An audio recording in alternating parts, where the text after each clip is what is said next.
C'est ainsi que les derniers seront premiers et les premiers seront derniers.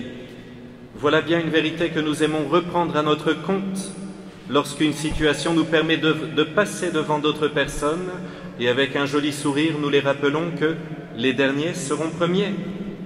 Eh bien, en ce jour, mes frères bien-aimés, je suis certain que nous entendons ou réentendons la morale de cette belle parabole avec une certaine joie dans notre cœur, parce qu'on sait qu'avec le bon Dieu, il est toujours possible d'être parmi les premiers. Mais il me semble qu'il serait bon de voir cette parabole d'une autre façon et de se poser la question, ne suis-je pas actuellement parmi les premiers, parmi les ouvriers de la première heure, moi qui suis pratiquant, moi qui viens à la messe le dimanche, qui suis engagé dans une œuvre de charité, moi qui suis prêtre, ne suis-je pas parmi les premiers? Ça, c'est la bonne question, celle qui demande une réponse sincère de mon cœur et qui peut-être va m'obliger à reconnaître bien qu'il est grand temps de mettre le turbo, d'augmenter un peu le gaz, de faire le plein d'énergie pour rester dans la course, celle de la sainteté, et pour ne pas tomber dans la tiédeur, car c'est bien le risque que veut nous éviter notre Seigneur dans cette parabole. On peut parfois vivre sa foi dans une douce tiédeur, sans grands efforts, en évitant juste ce qui pourrait nous condamner à l'enfer, comme disent certains. « Oh, je ne suis pas méchant, mon père, je ne fais pas de mal, je suis quelqu'un de gentil. » Voilà pourquoi le Seigneur nous prévient que les premiers seront les derniers. Avec toutes les grâces qu'il nous donne, aussi bien celles reçues dans les sacrements que dans la prière, il nous demande d'être le sel de la terre.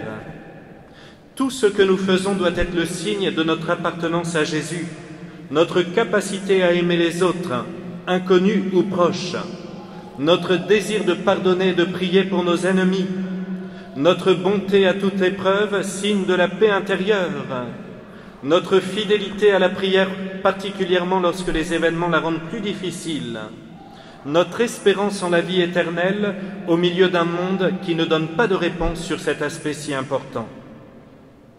Alors mes frères, si je ne suis pas différent des autres, alors que le Seigneur me donne son précieux corps le dimanche à la messe, il me divinise par sa présence bien réelle dans la petite hostie blanche, mais aussi chaque fois que je le reçois dans la confession, ou alors dans les moments de prière, eh bien je risque de passer parmi les derniers. Au contraire, il est toujours étonnant de voir le dynamisme des personnes qui viennent de découvrir le Christ, leur désir de sainteté, leur capacité à pardonner, la générosité qui émane de leur cœur. Souvenez-vous par exemple de Zachée dans l'Évangile, collecteur d'impôts, grand pécheur aux yeux des Juifs, et pourtant parce qu'il se sent aimé par Jésus, il lui dit « Eh bien Seigneur, je fais don aux pauvres de la moitié de mes biens. » Serions-nous capables, mes frères, de donner la moitié de nos biens? Et si j'ai fait tort à quelqu'un, je lui rends le quadruple. Parole magnifique d'un converti. À côté de lui, bien sûr, il y avait des pharisiens qui se croyaient les premiers, les bons croyants, et Jésus s'adressait indirectement à eux. Parfois, mes frères, nous sommes un peu comme les ouvriers de la parabole. Nous estimons que parce que nous sommes pratiquants, parce que nous faisons nos prières, parce que nous sommes solidaires avec je ne sais quelle œuvre, nous avons des mérites devant Dieu. Nous considérons par exemple que nous ne devrions jamais souffrir et ne pas avoir de tempête dans notre vie. Je ne comprends pas, mon Père, pourquoi il m'arrive telle chose alors que je prie. Ou encore, je me souviens d'une personne qui me disait « Ce n'est pas juste qu'avec la confession, on peut repartir à zéro. Si on se confesse sincèrement et qu'on a le pardon de Jésus, eh bien on peut y aller, on recommence notre vie, par exemple dans le domaine du mariage, alors que moi je suis fidèle depuis toujours. » Alors c'était amusant, je comprenais cette phrase de cette personne et en même temps je me disais « Ce n'est pas un mérite, c'est beau d'être fidèle. C'est une grâce, c'est un cadeau du ciel.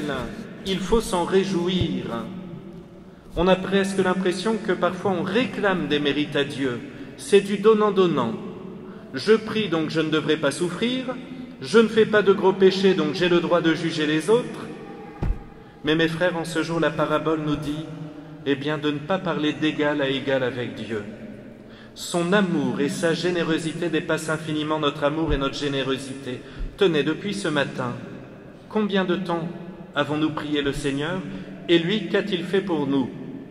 Le beau temps, un peu de pluie cette nuit pour nos jardins, un beau ciel et un paysage magnifique, de l'eau potable, le petit déjeuner, des enfants, c'est une grâce après tout. Cette assemblée, la messe, ce n'est que des grâces que le bon Dieu nous donne. Son amour est 1000 fois plus grand que le nôtre. Aussi, mes frères, eh bien, en ce jour, prenons cette habitude de parler de créature envers le Créateur. Il est notre Créateur, il mérite notre amour. N'allons pas négocier avec Dieu sur nos mérites.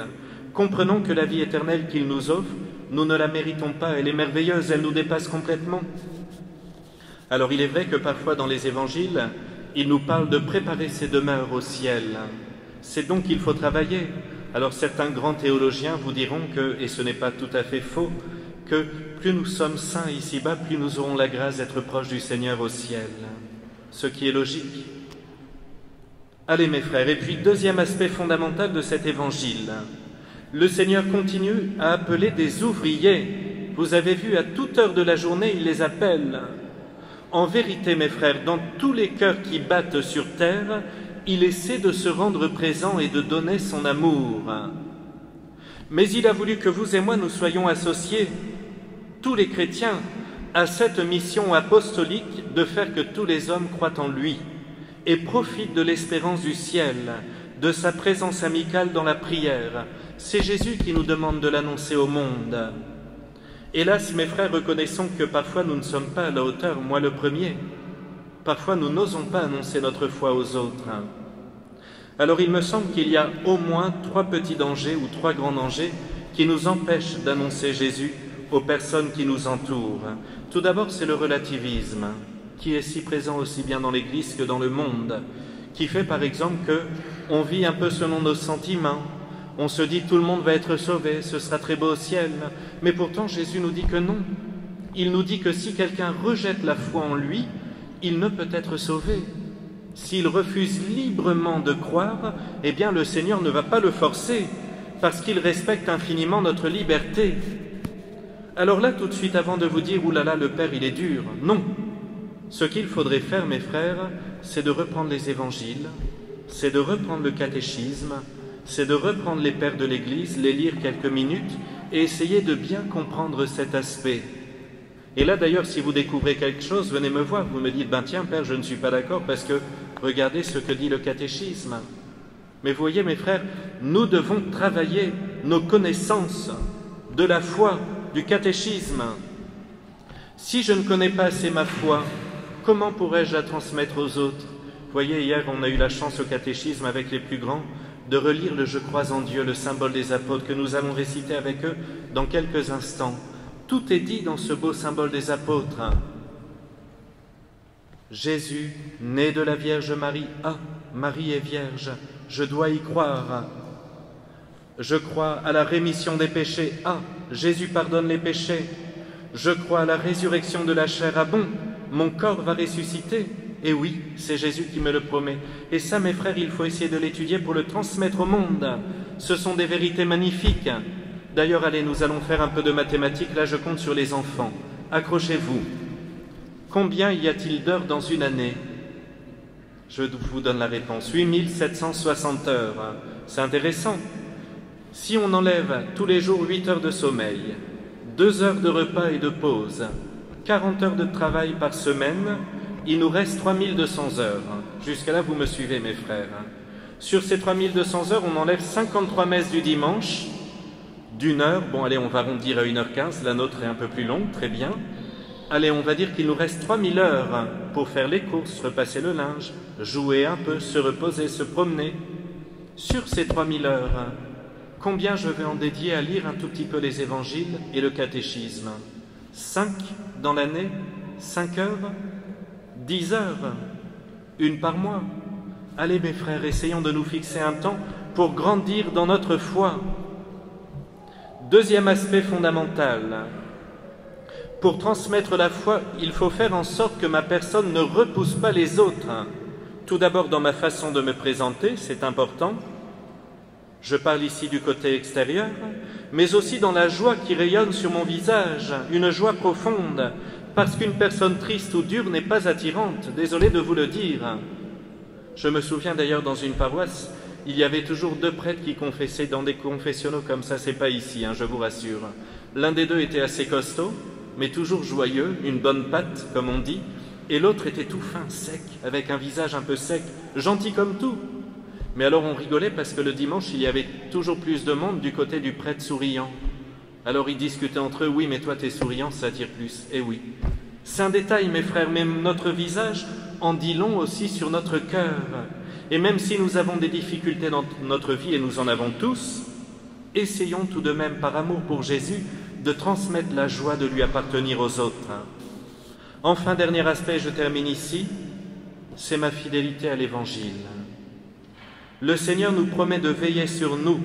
Pas un cheveu de notre tête ne tombe sans que le Père Céleste ne le sache et ne le permette. C'est merveilleux quand même. Partout où Jésus est passé, il a guéri des malades. Les gens se précipitaient pour qu'il puisse leur imposer les mains. Il ne se disait pas « Ouh là là, il vient de toucher un lépreux, je ne m'approche pas ». Mais non, tout le monde voulait être touché par Jésus. Eh bien mes frères, en cette période compliquée de virus, nous devons garder la foi pour continuer à vivre en chrétien dans le monde, au service des autres. Ne laissons pas l'inquiétude généralisée nous pousser au repli sur soi. Une paroisse doit être tournée vers les autres. C'est vrai, mes frères. Sinon, là, tout le monde s'enferme dans son petit appartement et regarde la messe à la télé. Mais non, essayons de faire confiance à Jésus. Tenez, nous allons le recevoir dans l'Eucharistie. C'est le même qu'il y a 2000 ans, le même qui a guéri des lépreux. Puis-je tomber malade en recevant le précieux corps de Jésus avec foi?